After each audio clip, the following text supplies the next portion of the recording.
Back with another episode of Local Roots. Hi, I'm Todd Studer.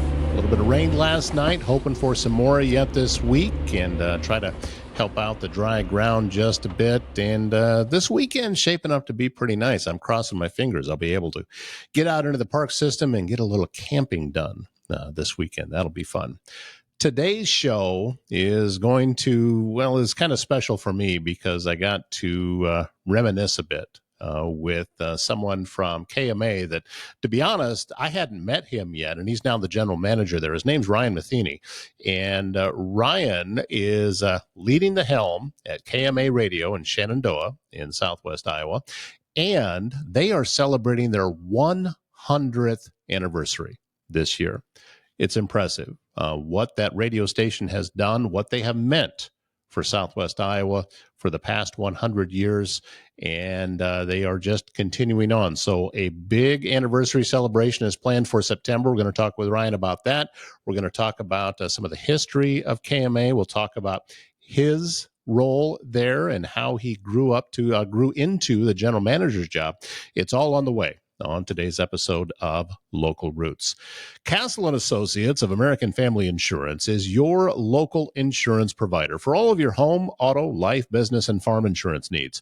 4 convenient locations in Trainer, Council Bluffs, Bellevue, and Elkhorn. They are local and in your neighborhood, ready to help you navigate the complexities of insurance today. Travis and his team educate, advise, and simplify insurance, all to protect those things you cherish most. Give them a call for your free quote.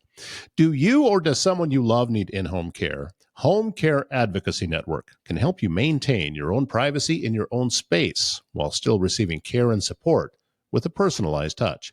Aging in place can be critical for many people. Home Care Advocacy Network can meet those needs with an understanding that assisted living is best at home. HCAN of Southwest Iowa brings the personal touch to care at home in Glenwood, Red Oak, Clarinda, Council Bluffs, all the surrounding communities. Visit hcan.com/Southwest Iowa to learn more. We've told you on the show before that KMA is celebrating their 100th anniversary this year. And in to tell us more is the general manager at KMA, Ryan Matheny. Good morning, sir. We're grateful that you took a little bit of time. You and I, well, I used to work there, but we didn't know each other. You came in after I've been long gone. It's been, I was doing the math. We're at 25 years. Holy smokes. When did that happen? But congratulations on the 100 years. That's a milestone that not a lot of media outlets get to celebrate. Yeah, that's incredible. So thank you for having me on. And yeah, we never worked together, but I think we've known enough people in the industry that we probably both know. And oh, sure. And have had our paths cross there. So it's good to be on. What led up to you being general manager now at KMA? Where did you get your start with it? Started at KMA was my first full-time job in radio. So going back to high school, I was I job shadowed at KMA in Shenandoah, and then did some part-time work for them. Went to college, worked at my college radio station at UNO. They have a great broadcasting program there.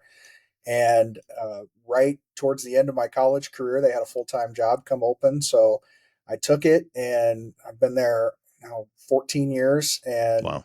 I think in 14 years, I've done every on-air job that we have in some or another, and some of the other not on-air jobs that we've had. So kind of dipped my toe in a lot of different things. And, the opportunity kind of arose, and I guess fell into my lap a little bit to move up into the GM spot. And I don't get to do as much radio as I used to do. So there's a lot of other fun stuff that I get to do day in and day out. Are you putting air quotes around fun? Yeah, absolutely. Okay. What do you think it is that makes KMA is unique? I don't know of any other radio station in Iowa like KMA. Maybe WMT in Cedar Rapids, maybe, but not even that. I think that KMA has always found a way to be hyper local, but yet regional at the same time. And that either of those things would be a full-time job, but KMA has always successfully found a way to do both. Yeah. And I think it starts with the people that we have. I mean, you have to have the right people to be able to pull that off because, like you said, what we do is sometimes like having two full-time jobs for some of the people that we have on staff. So, we have to have the right people in the right spots. In this industry, the days of having a 50-person radio staff have gone out the window. So we have to be able to do what we do with less and less people each year. So it's taken a unique blend of people to be able to do that. And then, throughout our 100 years, 95 of them we were owned by the May family Right. in Shenandoah. In the last 5 years, we've been owned by a group of 9 people that are all from Southwest Iowa and live in Southwest Iowa. So, the rest of the industry, you've seen a lot of trends where it's, gone to regional and nationalization of radio stations. But for us to be able to keep that local ownership, they're the ones who allow us to do that. I mean, it's a unique blend of what we do. I think we've kind of found something that works, something that's unique, and we stick to it. Yeah, I think that had the May family decided to go a different route and sell to a large conglomeration, I don't think KMA is what it is still. No. Yeah, Because they have historically proven, these large corporations, that they are not interested in doing small to mid-sized market radio like you guys are doing. They would consolidate and do just national programming, and you'd have national jocks and all of these different things. I see it everywhere. But the fact that they went local, I think, not only was it great for you guys, but it's great for Southwest Iowa because you can keep what historically has been on the air for so long. I mean, you guys are still running the Elephant Shop. yeah. I used to host that show in 1999. So, Wow. Yeah. No. That show's still going. yeah. It's obviously changed a little bit with the advent of people being able to sell stuff online and Mm-hmm. Facebook Marketplace, things like that. So the way the show's conducted has changed a little bit, but yeah, same concept is still there. And going back to it, the forethought that Ed May Jr. had when he was ready to sell the station to go after local ownership, that took more work on his part to Mm-hmm. put a group of people together, not people who were already in this business or able to just buy a station and have a plan. He put this group together, and it's people who all grew up listening to KMA, and so they wanted to keep that going. And then we had to have the right people in place again at the station to kind of bring that new ownership group up to speed on how to own and run a radio station, because none of them have ever been in the business before they bought it. So it's been an interesting last 5 years, but we've been able to preserve what we've been doing for the first 100 years and are excited to launch into year 100. I remember the internet just first coming on when I was there. My very first email address was at KMA. And then I signed up for a second one on Yahoo, which, by the way, I still have. And it was Cart 30 because we still use carts back then. For anybody not in the radio industry, they're similar to an 8-track tape, and that's what we played all the commercials on. And then technology was changing, and we were starting to bring in new technology into the station. I remember we even had digital audio tape in there for a while, which that technology lasted about 6.5 weeks. And then, and then it blew right past it. I used to record the Dolan's radio show on that. We were still recording Paul Harvey on a reel-to-reel. All of this stuff that was going on back then.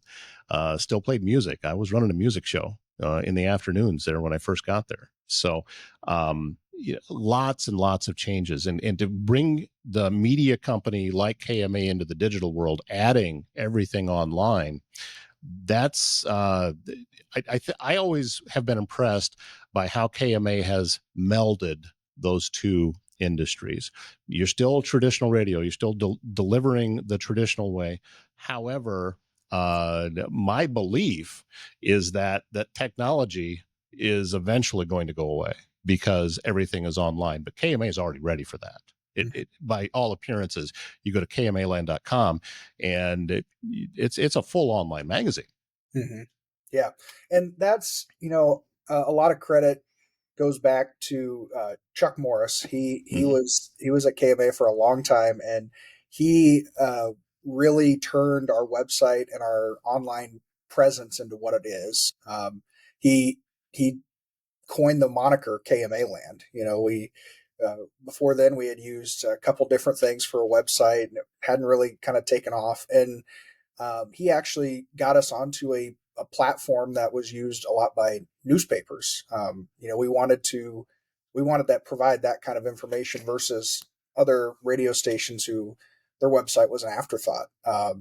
You'll notice in all of our on-air branding, we're pushing people to the website. We're trying to find ways to give them something more on the website than what's on air, than what we can fit into an on-air package. And then again, it comes down to finding the right people, because writing for radio versus writing for the web versus covering stuff with now video or doing things on our website, it takes kind of a rare talent for to find people that can do all those things at once, make all of them a priority. um, you know a lot of, I know in the industry, a lot of people in radio were concerned that, like, if you focus so much on a website, your radio product becomes secondary. um, and the way I always tell people is, if a building in downtown Shenandoah is on fire, you're going to be able to hear about it on the radio, but you're also going to be able to find it on our website. We're not going to sacrifice either one of those mediums. So it's just kind of a conscious choice that we've made, that both of those things, our website, our on-air product, are incredibly important. So we've got to make both of them a priority at once. And like I said, I keep going back to it, is it takes the right people to be able to commit to that, because it's a lot of extra work. I think that also you look at the talent that has come through there, the talent that you have in the building now, Mm-hmm. and the talent that has been there throughout the years. Some of the best in the state, some of the best in the region Yeah. have come through there, uh, and it's kind of become a feeding ground, I think, for if someone wants to really uh, jump their career onto the next level. KMA has to be a landing spot on the way. Mhm. I've seen it happen many, many times. And I was impressed the first time that I went down there. I can still remember, it was 1997. It was a Saturday, and I went in to interview on a Saturday. And Don Hanson and Lee Hughes were there to interview me because Lee needed somebody to help him with some sports. So I got there and I noticed a picture of Frank Sinatra hanging on the wall when he had been in the studio. Obviously, the Everly Brothers pictures were there. And it was something was different in that building. And still to this day, you walk in there, there's something different. And there's an energy inside of that building that has been there for an awful long time that you can still feel, and I think that translates out over the airwaves.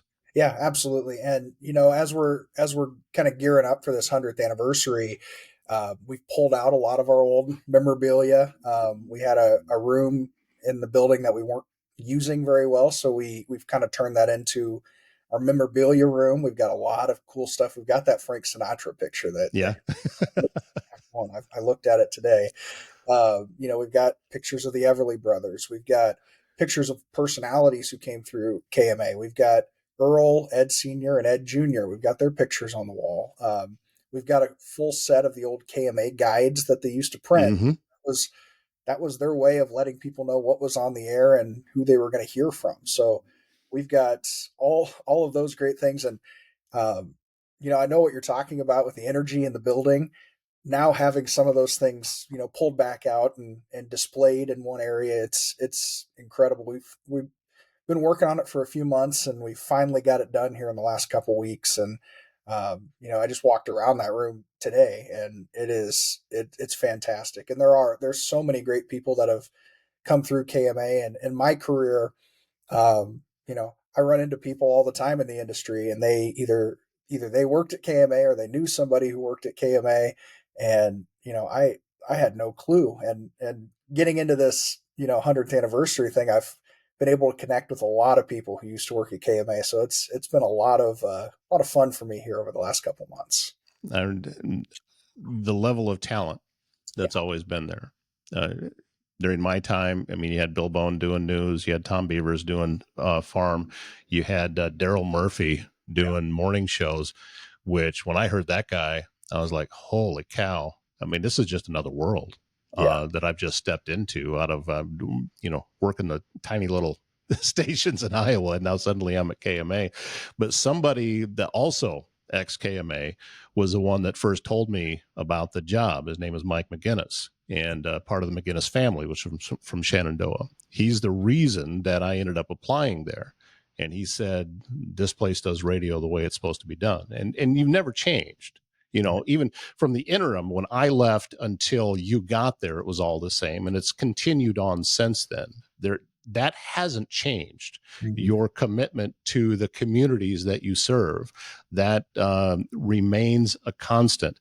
And, I have something for my own business that I say, if it doesn't make sense for my client, it doesn't make sense for me. I got that from working there. That's where that came from.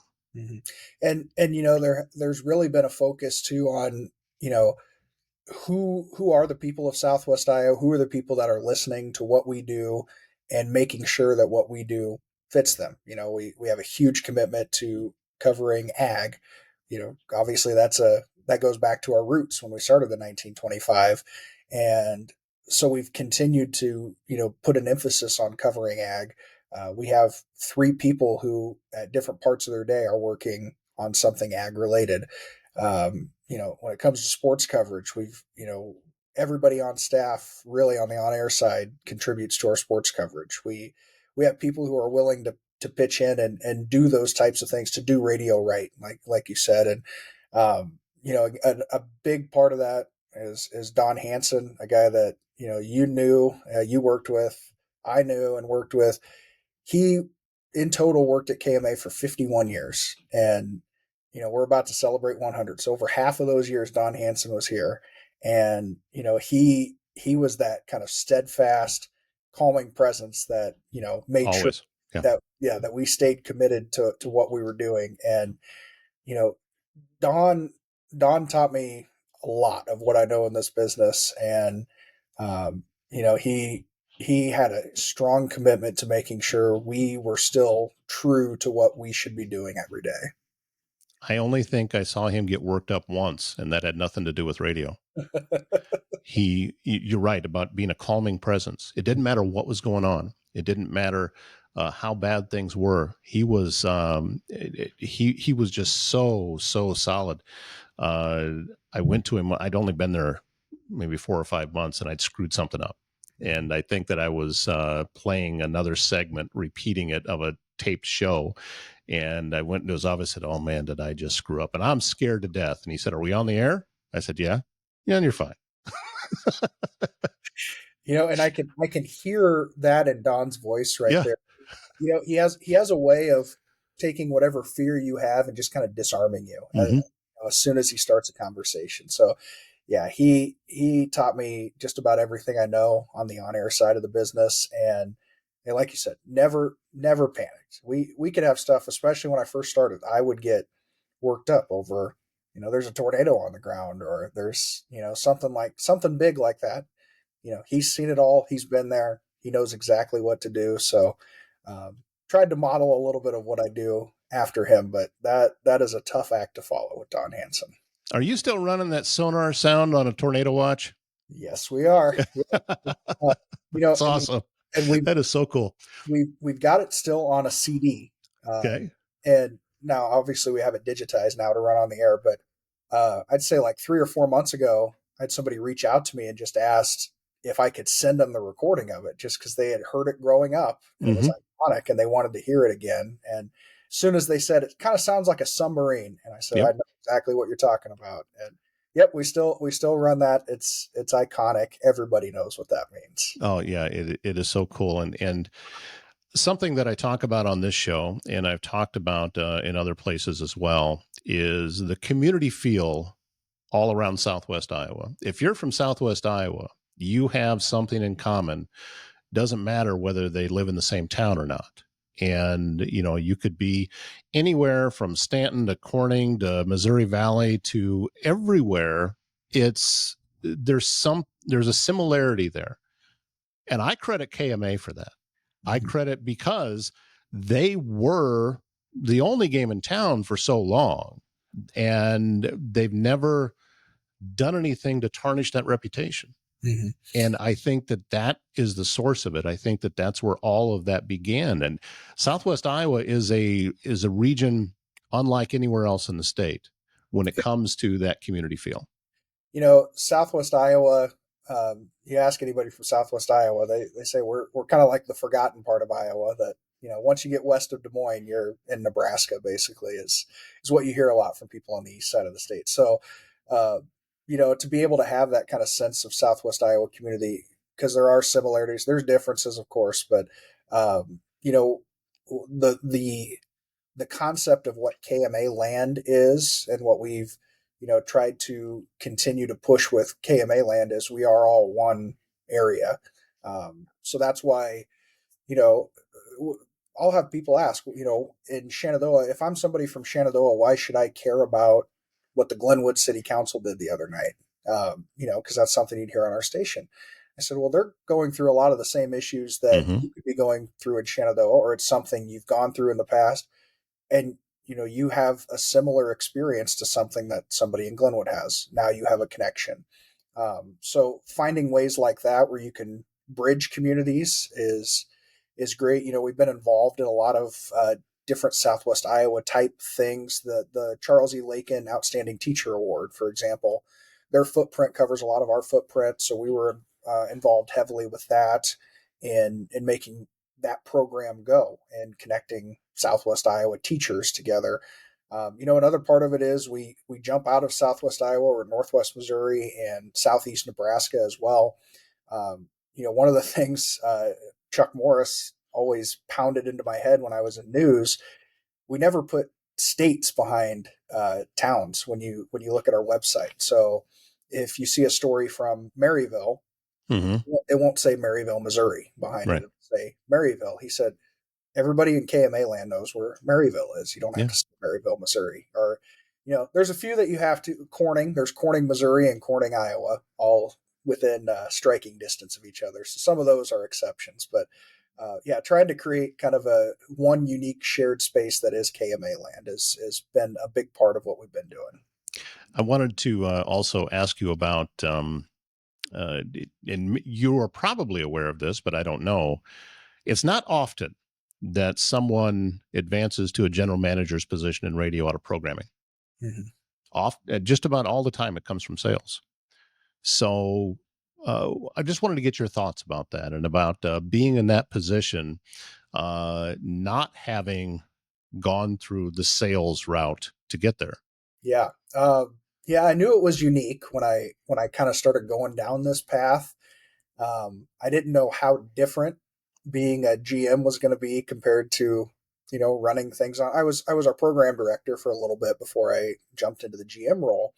But a lot of credit goes to Sandy Hansen, who was the GM before I was. We knew about 18 months before she retired that she was going to retire. So I guess my training kind of started then. And our sales staff is at a spot right now where, I think the average tenure on our sales staff is like 24 years at KMA. So they're at a spot where, they didn't necessarily need somebody who came up on the sales side to manage them. They, at this point, could pretty much manage themselves. So it was kind of a unique situation for me. Had I been at another station, there's no way I'd be in a GM role right now. Because like you said, it doesn't happen very often to come up from the programming side. I think it also helps that I've got some unique perspectives and ideas when it comes to sales, because I have come up on the on-air side of things. I know the ins and outs of our on-air product better than anybody that we have. So I'm able to put things together for clients and for our salespeople that maybe weren't there before. So it's been a unique learning curve. The other stuff to it, the human resources stuff, and the managing construction projects and maintenance projects on towers, and all the way to not too long ago, I was on our roof with a hose washing out an air conditioning unit. My day can be just about anything. So it's that part of it I've actually enjoyed, just getting to put some other skills to use. I miss being on the air all the time. I'm still on the air in some capacity, but yeah, it's come with its own unique set of challenges. But coming up on the on-air side of the spectrum, I think has given me some unique insight, and it's worked out so far. I'm a believer that it has to start with programming. It has to, because that's your product. And if you don't have a product that has listeners, then you can be selling advertising, but nobody's hearing it because you don't have anything out on the air that interests anybody. So I think that it was a wise choice, and well done. Let's talk about the event. 100th anniversary. It's coming up. You've got a big celebration. It's tied in with Shenfest this year, is it, Don? Yes, that's correct. So Shenfest, the last weekend in September, September 27th is the big date of our celebration. So one of the things KMA was famous for throughout the years was the Jubilee, the Jubilee days, where the May family would bring in tens of thousands of people to Shenandoah, and of course this was tied to Earl May, the seed and nursery company, plus the radio station, carnival, festival, big atmosphere like that. So we were trying to capture some of that magic with our celebration. So on the 27th, we're actually blocking off the street, which is right in front of the station. So it's right between our station and where the Earl May headquarters are. We're going to block off that street, do a pancake feed. We've got a special broadcast that morning that I'm in the process of putting together. So we've got tons of old audio. We've got some stuff that goes back into the 40s that's been digitized. So we'll be playing all that. We've got old advertisements that were on KMA. And then we've got interviews with some former personalities, some people. We have been catching up with people who used to be on the air at KMA and doing some of that. So we've got all that will be going on throughout the morning, starting at 7, and pancake feed will end at 10. It's the Shenandoah Fire Department doing the pancake feed. They do a pancake feed every year for Shanfest. So they were kind enough to relocate it from the fire station down to our station. And then we'll have the station open for tours, open house. We're also working with Earl May across the street because they have a lot of KMA memorabilia. That the Earl May headquarters used to be the Mayfair Auditorium, where there were live performances on KMA. So we're going to have their first floor open for people to go through and see some of the memorabilia that they have as well. Also, the museum in Shenandoah is going to have some KMA displays. We've donated a lot of stuff to them throughout the years. So there'll be some different things all around town. Then, of course, the Shenfest parade in the afternoon.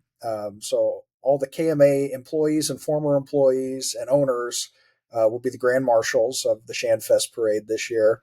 So we'll zip through the parade and then have a good time celebrating. We'll come back to the station and we're going to have a reception in the afternoon for everybody. So a lot of great stuff that's going on, and a way to kind of tie in with Shenfest and hopefully get some people to come into Shenandoah.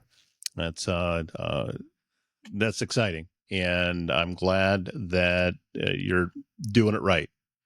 You can tell. And not a bad way to go from selling a few seeds to celebrating a 100th anniversary of a radio station.